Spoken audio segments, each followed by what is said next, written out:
മുത്തശ്ശിയുടെ ചക്രമോൾ എത്തിയോ?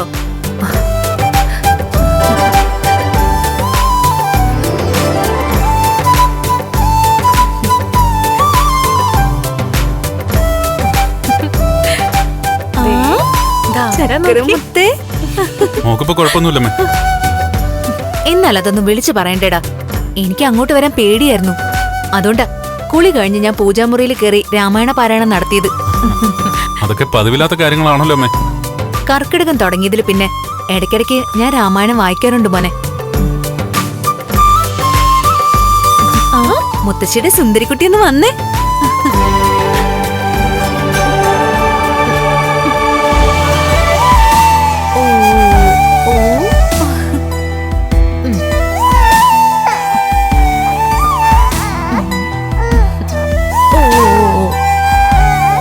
എന്താടാ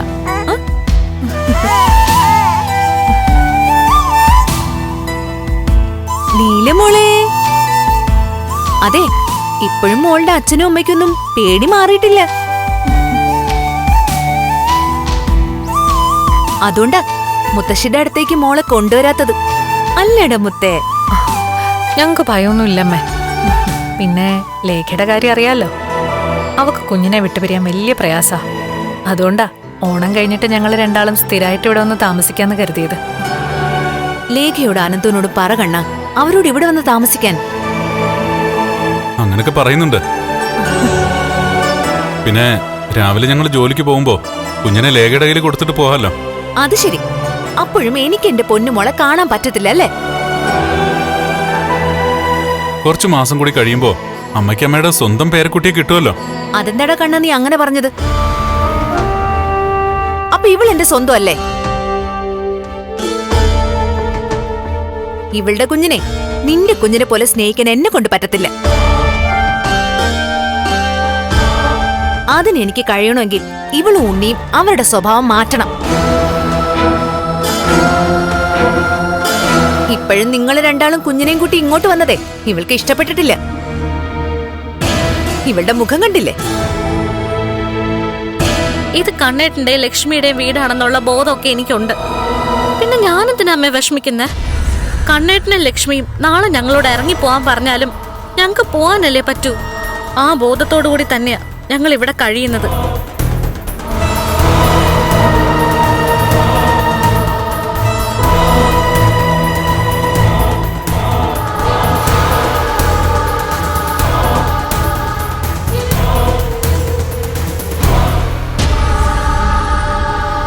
അമ്മേ, അവള് പ്രഗ്നന്റ് ആയ ഒരു കുട്ടിയല്ലേ, അതുകൊണ്ട് കൂടുതൽ വിഷമിപ്പിക്കൊന്നും വേണ്ട.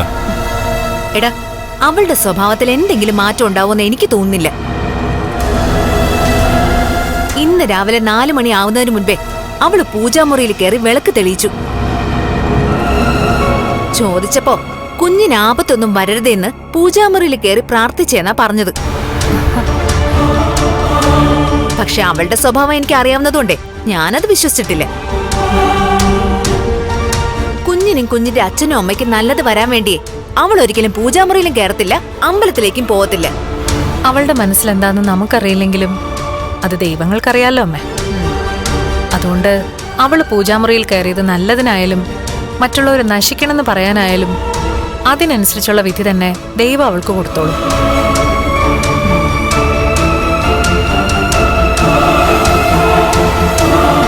നീലുമോളെ ഉറങ്ങുവാണോടാ? ആണോ?